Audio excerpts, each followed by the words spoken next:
देश में विपक्ष कमजोर कभी नहीं है, न हो सकता है, क्योंकि 60% जनता हमेशा व्यवस्था से नाखुश है या व्यवस्था से उसको शिकायतें हैं या उससे बेहतर एक्सपेक्टेशन है। तो विपक्ष तो होता ही होता है। डिपेंड ये करता है कि जो विपक्षी पार्टियां हैं, फॉर्मेशन है, उसको कितना वो कैपिटलाइज कर पा रही है, कितना गैल्वेनाइज कर पा रही है। तो विपक्ष आपको दिखेगा, वो विपक्ष शुरुआती दिनों में कम से कम अगर पार्टियों के फॉर्म में न दिखे तो वो आपको जनता की ओर से दिखेगा।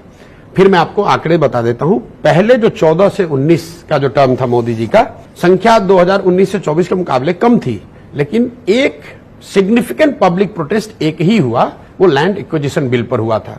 और चर्चा इतनी चैटर नहीं होती है, लेकिन वो फेसलेस था, पब्लिक का प्रोटेस्ट था और सरकार को 4 बार अध्यादेश सरकार ने रिन्यू किया, लेकिन अल्टीमेटली सरकार को बैक ट्रैक करना पड़ा।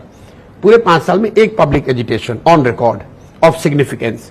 दूसरे टर्म में मोदी जी की ताकत ज्यादा रही है, संख्या ज्यादा रही है, लेकिन 3 बड़े पब्लिक प्रोटेस्ट हुए और तीनों में सरकार को झुकना पड़ा।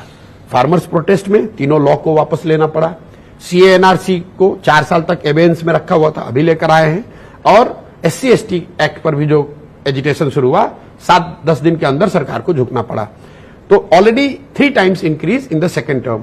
आई see in coming tenure there will be more public protest और dissent of the scale that would be noticed, even if parties do not किस तरह की चीजों पे हो सकता है ये प्रोटेस्ट? मैंने बताया वो तीनों चीज, क्योंकि जो रूरल डिस्ट्रेस है, रूरल वेज, जो स्टैग्नेशन ऑफ रूरल वेज, जो ग्रामीण अर्थव्यवस्था है, कोविड के बाद डिमोनेटाइजेशन, कोविड, जीएसटी जिसको कि फॉर्मलाइजेशन ऑफ इकोनॉमी कह रहे हैं, उसका एक उसका फायदा तो है कि आपका जीएसटी बढ़ रहा है, लेकिन जो इनफॉर्मल इकोनॉमी थी उसमें उसका हिट भी हुआ है। और अगर उसको सरकार प्रोएक्टिवली एडिक्वेटली कॉम्पेंसेट नहीं करती है तो वो कहीं ना कहीं डिस्ट्रेस बिल्ड हो रहा है।